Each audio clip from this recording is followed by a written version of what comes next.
Hello and welcome back to another episode 5 of Elder Scroll Online. So, first couple of episodes, obviously just getting into the game, going through character creation, settings, etc. And I did one episode which was just purely on settings and add-ons. This one now, I'm actually going to be getting into the game, which is what everyone's here for. So let's crack on. So I left you here chatting to Lyris Titanborn. I've just come out into the area now where there's going to be multiple players. At the end of the day, this is a multiplayer game. Just get rid of this dude here. So I'm going to be running around, killing, collecting. As I've mentioned before, you want to loot as much stuff as you can, in my opinion anyway. I know a lot of people will just rush through, try and get to level 50 as quick as they can, so they're at the end game content and start doing everything. Personally, that's not me. I'm not going to say it's good or bad to do what they're doing or good or bad to do what I'm doing, but at the end of the day, if I'm going to be paying, or I've paid the amount of money that I have paid for the game, I want to do as much stuff in the game as I can. But like I say, that's my personal opinion. As I've mentioned, plus sides of doing what I'm doing is you get a lot of loot you can sell or use.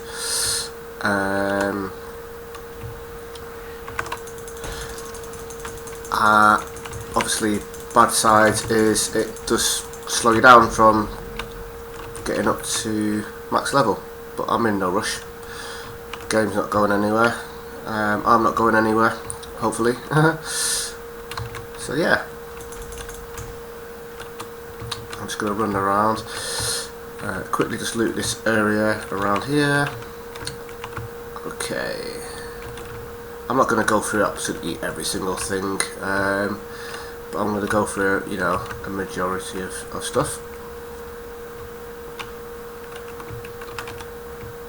Okay, right, I'm gonna crack on with the quest.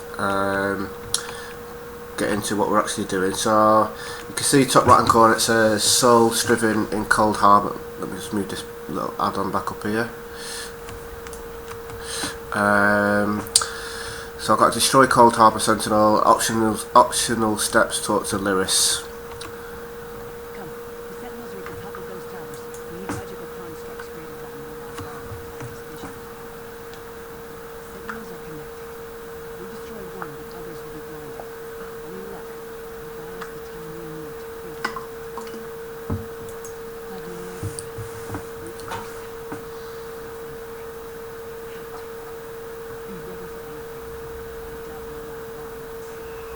Oh.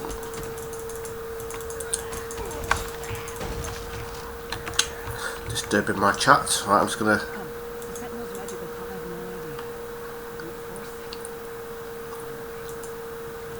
Okay, let's go.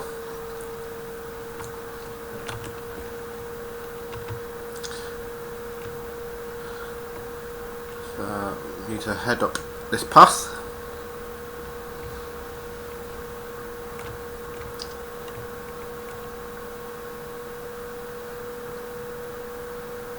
There is two, one either side of the map. You can go to either one of them.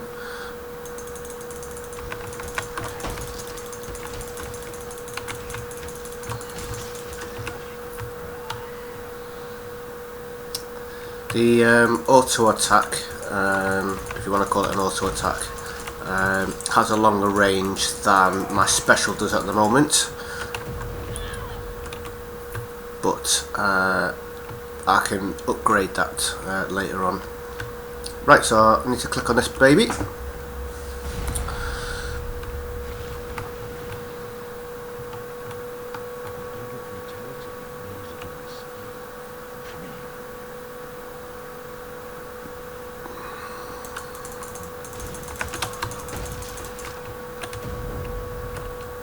Good thing I like about this game is it's not like a lot of MMOs where whoever tags the NPC or hits it first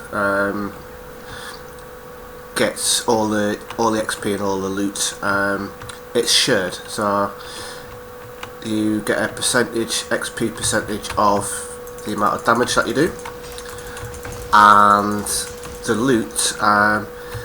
I've not 100% worked it out, but as far as I'm aware, everyone that's obviously hit it is able to loot, but I think everyone's loot that they get is different. So if I loot it, for example, and you loot the same creature, and we've both done exactly the same amount of damage, we both get different loot. But I don't know if that's 100% correct. I could be talking a load of rubbish there, but either way, you both get loot, whatever it happens to be.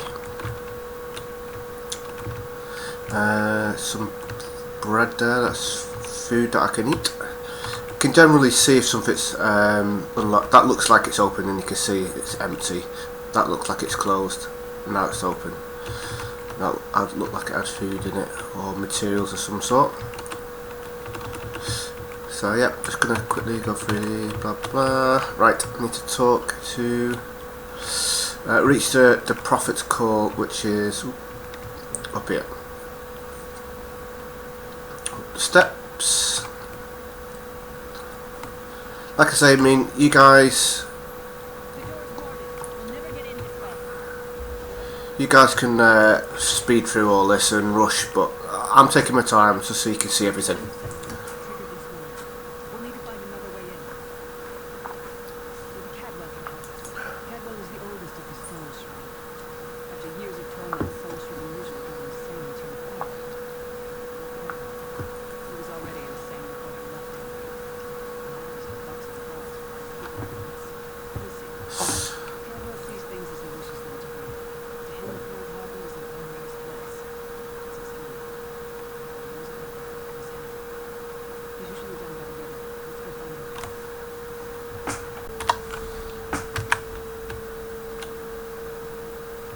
Let's go. Oh, wait a minute.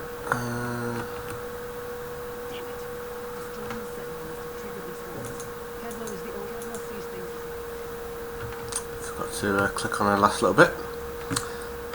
Took to Cadwell.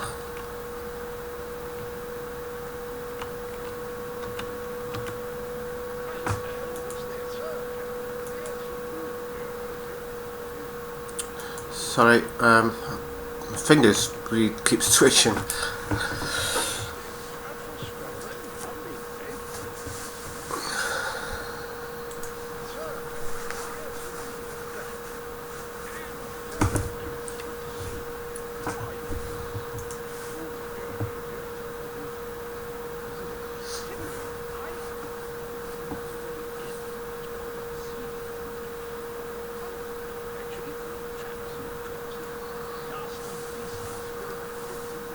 Interesting.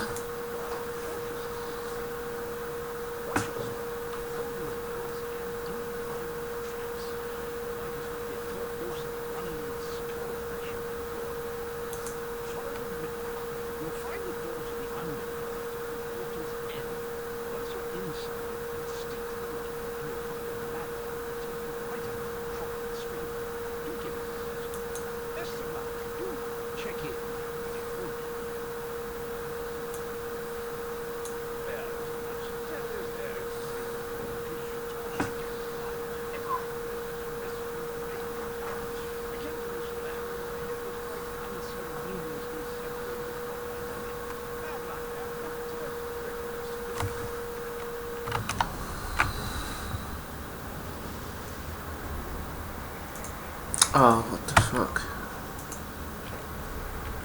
Not even fucking recording.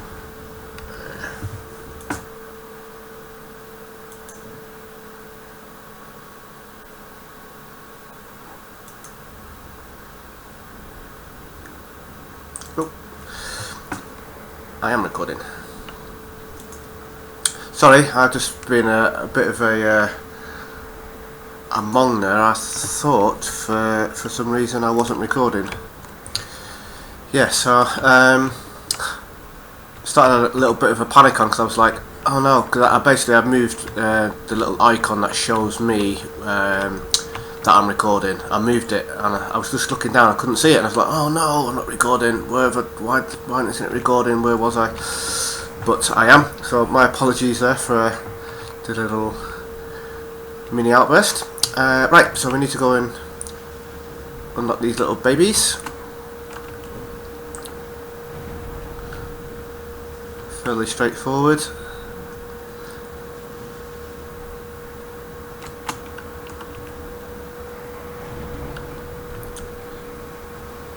And then we need to observe the exchange. Place is pretty amazing, this. Right, I'll leave you guys to obviously watch your own little thingy, but what I'm going to do is, while she's doing her little transfer kind of thing, which is finished now anyway, I'm just going to quickly go around, grab a whole bunch of these. I'm not too bothered if I miss any out. I just want to, get myself a good start with some loot I can use on my characters. Crafting. You get a lot of stuff for cooking, so you can make yourself food. Foods are quite a good thing to have. I know a lot of people don't bother using them, but they're going to buff up your stats. You can either have a static buff, which basically just increases your health, magicka or stamina, or you can have an active one which will constantly regenerate it faster than what it is currently going. It's called recovery, I believe. I'm impartial to say which one I think's better. I generally go for the boost rather than the recovery, just so I've got a bigger stat rather than it regenerating quicker. That's my personal sort of thing that I like to do. I have used both. I just don't know whether the regeneration one, in my opinion, is as good, because it's okay at regenerating, but if you haven't got the actual numbers there to begin with, then you're going to run out quickly anyway, and you still got to wait for it to recover. I'm more for the have a big pool and kill them before the pool runs out, if that makes sense. So I think I'm done there, and the profit is now here.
Okie dokie, let's go.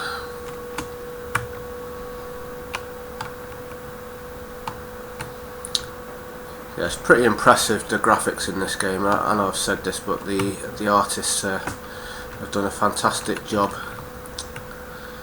So well done to them.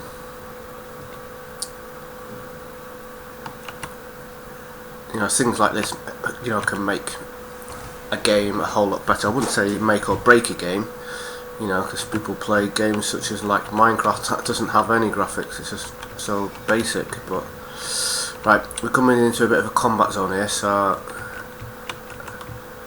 I just need to kill these dudes.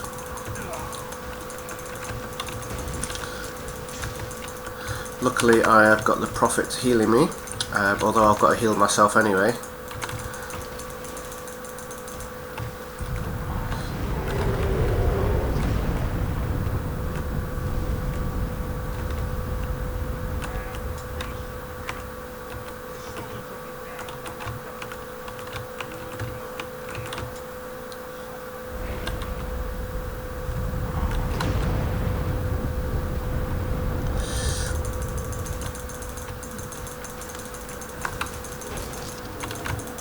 See the red thing that appeared on the ground there, that's him doing his special. There it is again.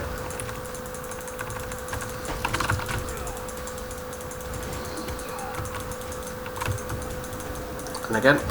So yeah, you want to stay away from those. I mean, I'm fine in here. I can stand here and just sit here and do nothing.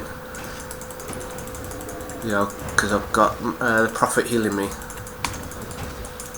However, I'm actually going to kill a guy as quick as I can.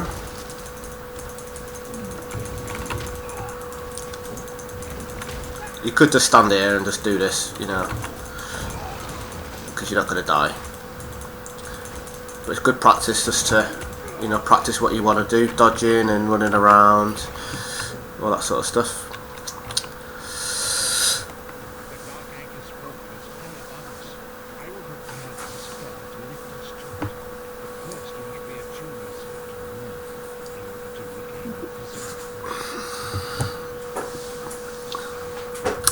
Sky shards.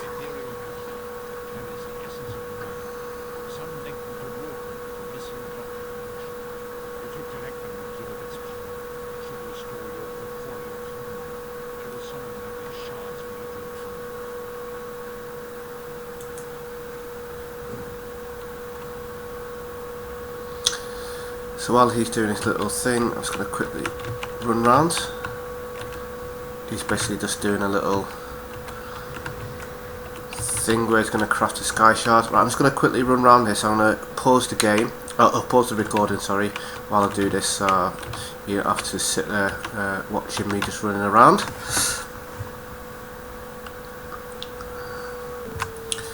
Okay, so I've just gone round, collected. I went round all of the little containers, looting everything as much as I could. And here's the sky shards. So these are the sky shards. As I mentioned before, when you collect 3 of them, it will give you a skill point, and then it will reset to 0 or 3. They're all around the place, and if you press J, open up your journal. This is showing your quest that you have. You then got the lore library, so when you collect the lore books, it'll be all on here, and you can have a look at all the books that you need to collect.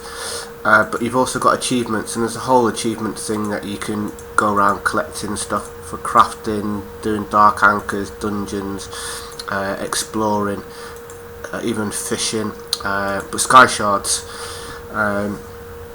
So when you get into the game, I'll show you, see when we get to Daggerfall. Daggerfall is part of a place called Glenumbra, and as you can see, Glenumbra, find all 16 sky shards in Glenumbra. So there's a whole load of them. Just looking at this couple here, 16, 16, 16, 16, 16, 16. So you divide all of that by 3, that's a lot of skill points that you can add. And if you're wanting to level stuff up, especially if you're going to start doing crafting, then you need as many skill points as you can find. So big thing to go for. So if you're going to use the add-on, then you know, great. If not, then good luck trying to find them. So all you do is go to Sky Shard, press E, do this little animation, and then that's it, done. It says Sky Shard absorb pieces collected 1 or 3. It'll actually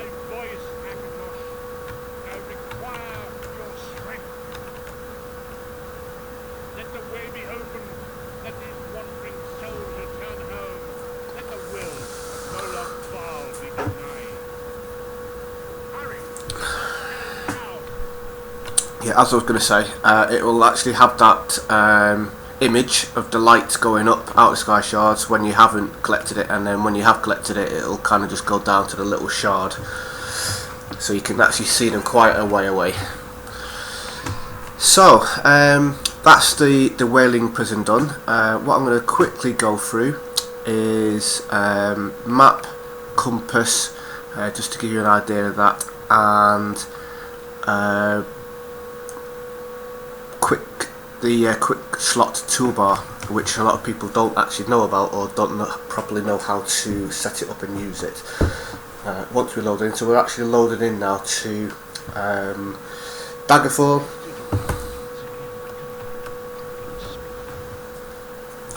So this is Daggerfall. I'm going to quickly go through the Prophet and then I'll crack on with what I was going to talk about.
Cool, so generally when you complete a quest you will get some form of reward, whether it's cash, an item, it could be both.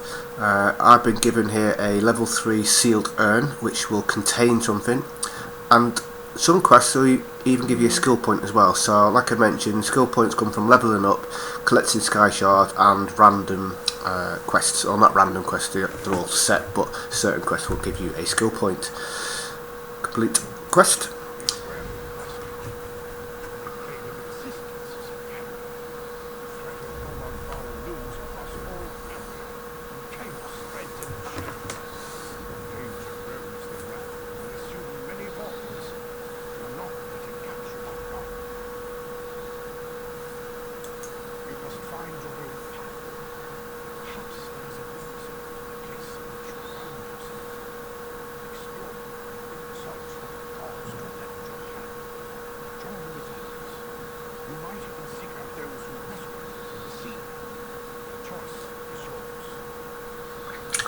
So yeah, there's a whole bunch of things here you can read through. It'll give you sort of like a bit of background story of what's happened, blah blah blah. I'm just going to quickly pause this, skip through this bit, and then get back into the game. And I'm back again. Yeah, I just wanted to skip through that because I like to read through all that stuff, and it does take up a few minutes. So feel free to do that. Right, so I'm now in Daggerfall. It's a little house in Daggerfall, and if you press your map, this is Daggerfall. You can zoom in and out with your mouse button, or by zooming it with these buttons here, or just pressing extreme left and right. So this is Daggerfall. It's kind of like a big castle, kind of like a mini city, or quite a big city really. It's quite a big place, and the way I like to relate this, and it's a bit random, but it's kind of give you an idea of how big this place is and what everything relates to. Daggerfall, I like to think of it as being a town or a city. So, you know, I live near Reading, so let's say this is Reading, and Reading's part of Berkshire. Okay, Berkshire being the county. So Daggerfall is a town or a city within Glenumbra, which is kind of like the county. I'm not saying it is the county, but I'm just trying to give you a kind of a relation to it. So when you zoom out, this is Glenumbra. So you've got little Daggerfall just down here. Quite a small little area, as you can see, just around this area. Okay, that's Daggerfall, and then you've got the whole of Glenumbra.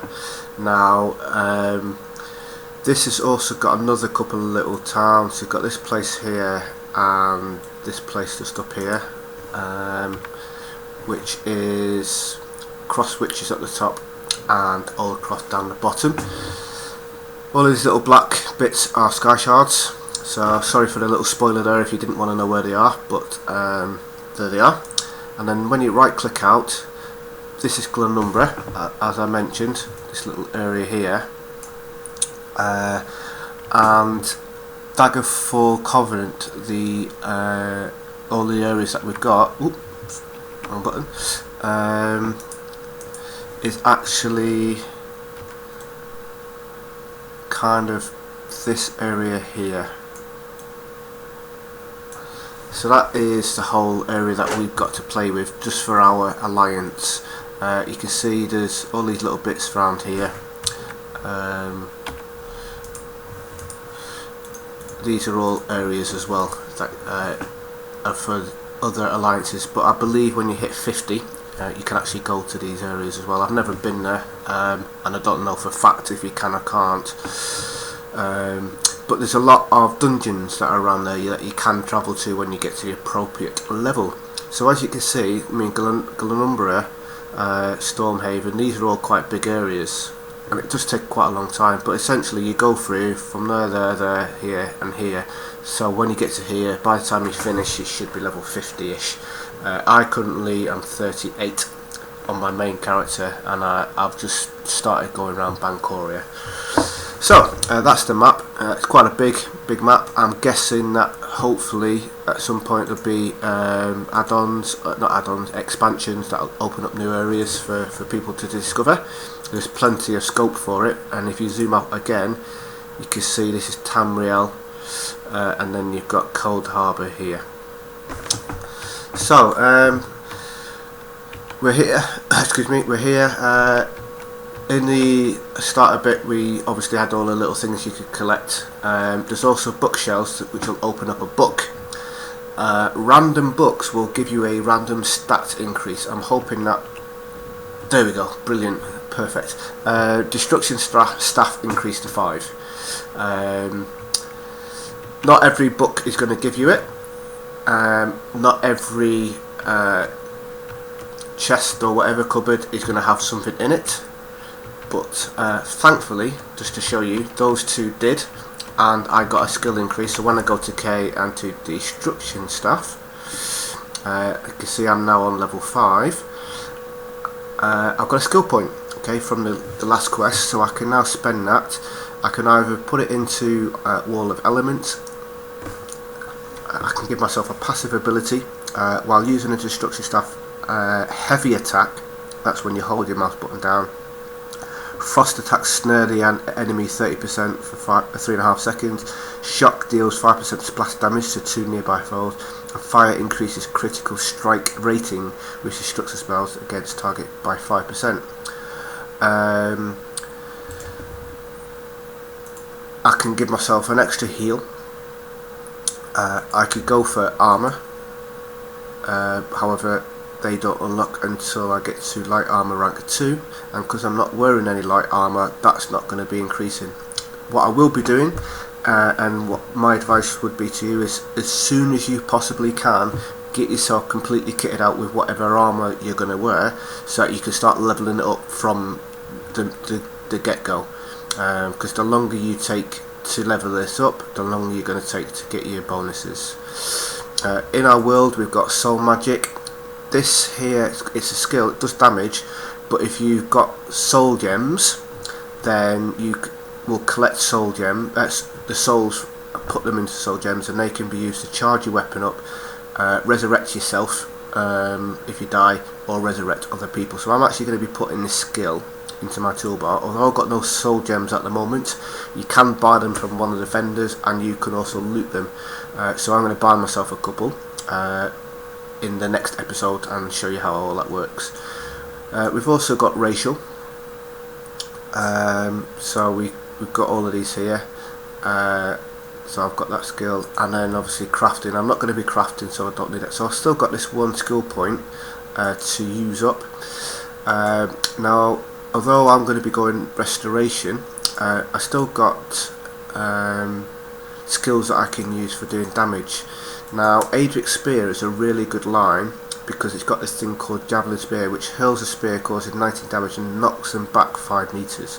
So it's quite a good one if you're a caster, especially a healer, and you want to, you know, if someone's coming towards you to attack you, you can knock them back.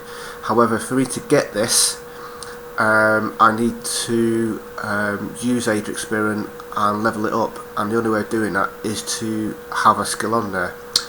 The alternative is to go for these ranged attacks, which, you know, are good in their own way, but also you want to think about what ultimate ability are you going to have. Now, if I'm in a dungeon, I'm going to be wanting to have my ultimate healing one, but if I'm DPSing, I want a DPS one. They're both good in their own way. That's kind of like an AoE, does like a sweep, and this kind of does a damage in an area. Well, they both do damage in an area, but this is kind of like a range one, whereas this one's a melee one. So you kind of got to think, you know, what you're going to go for, what's going to be best.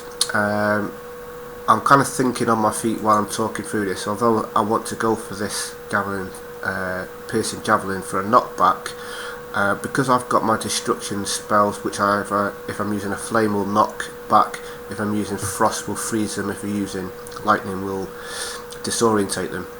I'm going to opt now to go for this tree line because Nova is a ranged AoE damage that does quite a good bit of skill. So I'm going to be going down this tree, so I'm going to go for Sunfire, which is a ranged single target attack. Hit the plus sign, hit unlock, and that's now down on my toolbar. So I've got these two ranged attacks. This is a ranged attack as well, but it's going to be sucking up my souls. But this one will only suck up if the enemy dies within 10 seconds. So ideally you want to be hitting this one towards the end of the fight. You know, within 10 seconds anyway. If it's a long fight, you know, towards the end. If it's something that you're going to die pretty quick, within 10 seconds. So that's me all set up, ready to go out into the wilderness. Final thing I'm going to do, in fact, no, not the final thing I'm going to do, quick bar. I said I was going to do that quickly. So if you're open up your inventory with I, obviously you got all of your consumables you can use. I need to open up my sealed urn, see what we've got in there. So we've got some armour and a bow, so I've got that and that. So I've got all of my consumables in here. This is a recipe, a cooking recipe. What I will do is I'll actually learn this one just to show you how it works. So all you do is right click and use, or double click or press E, and now I know how to do that, and I'll quickly go through the cooking side of things. All of these consumables I can place onto my quick bar slot. So basically I've got my 5 slots that we've mentioned here, and my ultimate, when I get my ultimate up to level 12, or the skill line up to level 12, but we've also got a quick bar slot. So if you hold down your Q button, you then get this circle thing here, and you can see all the little white arrows, and that's where I can put down. And the way I'm making that move around is just with my mouse. I'm just moving my mouse around, I'm not pressing any buttons, I'm just holding the Q button and moving my mouse around, and this will move around the radial. And if I want to use something, I just stop, and you can see it's like cloudy around the arrow. I release the Q button, and now that's on my quick bar slot, and then all I do is tap the Q button and it will get used.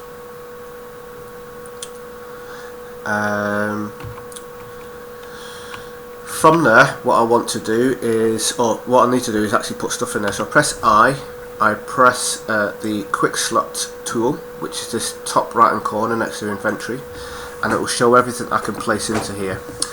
And I've got a whole load of stuff. Stamina recovery is those ones, increase maximum health, magic recovery, this is for fishing, magic recovery, stamina, magic, health, and health. So really what I want to do is I want to have a combination of things on there. These ones only last for 35 minutes. So I'm going to have health, boost, health recovery. In fact, put that there. So I've got health boost, health recovery. Okay, and then I haven't got any magic boost, but I've got magic recovery. So I'm just going to put one magic recovery there, and I've also got a bunch of stamina. So I'll put one stamina. I doubt I'll use the stamina, but I will definitely use the magicka. I'm going to stick another magicka one down there. So I've got 2 magicka recover. I'll definitely use the magic recovery, and I will possibly use the health recovery as well. So like I said, all we'll do is, to use it now, is hold the Q button down. I zoom or roll round my mouse to get to whatever it is I want to use. So because I don't plan on using the stamina, I might as well use this one up. So you can see it's cloudy around the stamina. Release the Q button, and then when I press the Q button, I will drink or eat if it's food. Now if you look at my bars, my health, stamina and magicka, you can see on the stamina there's a little white arrow going from left to right. That's to show me that I've got an active recovery going on. If it was going the opposite direction, it would mean I'd be losing stamina or health or magicka. And if I press my character sheet, my active effects that I've got down here, it's a stamina recovery, and that's going for 34 minutes, counts down. So that's that. So final thing I'm going to do is talk through map and compass, and then we'll hold it there, and then I'll start a new episode, because I must be, I must have gone over half an hour by now, I would have thought. So I've already talked through the map and how that works. As far as compass and quests work on the map, I mentioned in one of the other episodes that white arrows are, I'm going to say arrows, they're upside down arrows with a little diamond. I'm going to just use the word arrows for now on. White arrows are active quests, black arrows are inactive quests, and black arrows with kind of a blue glow around it are quest givers that you haven't picked up the quest. So I can see we've got one on there. If you look at the compass, you can see directly above, and it says Mihaya, if that's the name, Mihaya, and then if I put my cursor over it, you can see it is. Also on my compass, because I've got it set to 360 degrees, you can see on the right hand side there's another black arrow with a blue glow around it. So if I turn my vision, keep turning, and now it's coming into view, it's directly in this direction, and above the arrow it says corpse dead below, which basically means that mission quest that I need to pick up is on a corpse. It's dead. Generally corpses are dead, and it's below. It'll either say above, below or nothing. That says nothing because she's on the same height as me. This one is because the quest giver or whatever it is below the height I am, which means it'll be down a ramp or hill or something like that. As you're going around picking quests up, it's fairly straightforward. All you do is you just go up to the quest giver, start talking, and that's it. Do your quest. But what I do suggest is you pick up quests along the way. So if you see a quest giver icon on your map, then head towards it and pick it up, because if you don't and you carry on doing your quest, you may end up missing out on XP, loot, gold, all that sort of stuff. So that's me going to sign off for now. I hope that's given you a bit of an insight of what to do. What I'm going to do in the start of the next episode is quickly go through a basic bit of crafting. I'm not going to go into too much detail. I will do a separate episode on crafting armour and weapons and stuff, but I'll quickly go through a basic bit of crafting at the start of the next episode, which will be food, and that's it. So thanks for watching, guys and girls, and I shall see you in the next episode, which will be episode 5, I believe. And I'm going to leave you with some exercise. Being a personal trainer, I like to keep myself fit, so let's do some jumping jacks. I do love all the little emotes in this game, quite funny.